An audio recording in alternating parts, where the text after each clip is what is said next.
எந்த காரியத்தை தொடங்குறதுக்கு முன்னாடியும் விநாயக பெருமானை வணங்கிட்டு தொடங்கினா அந்த காரியம் கட்டாயமா சுபத்துல தாங்க முடியும். ஏன் நம்ம புதுசா ஒரு நோட் எடுத்தாலோ இல்ல போஸ்ட் கார்டு எழுதினாலோ அதுக்கு மேல ஒரு பிள்ளையார் சொல்லி போடுறோம். அது எதுக்காக? ஒரு செயலை ஆரம்பிக்கிறதுக்காக, நல்லபடியா ஆரம்பிக்கணும்னு விநாயக பெருமானை வேண்டிக்கிறோம். முழு முதற் கடவுள் அப்படின்னு விநாயக பெருமானை கூறுறதுக்கு காரணம் என்னன்னா, அம்மா எப்பனுடைய முதல் குழந்தை அப்படிங்கிறதுக்காக இவரை முழு முதற் கடவுள் அப்படின்னு சொல்றாங்க.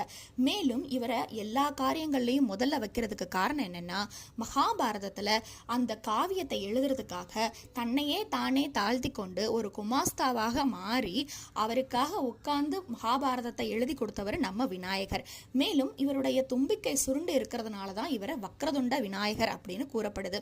தன்னைத்தானே தாழ்த்திக்கிட்டு வாழ்க்கையில உழைக்கிறவனுக்கு கட்டாயம் முதலிடம் உண்டு அப்படிங்கறத எடுத்து காட்டுறதுக்காக தான் இந்த விநாயகரை நம்ம முதல்ல கும்பிடுறோங்க. ஓம்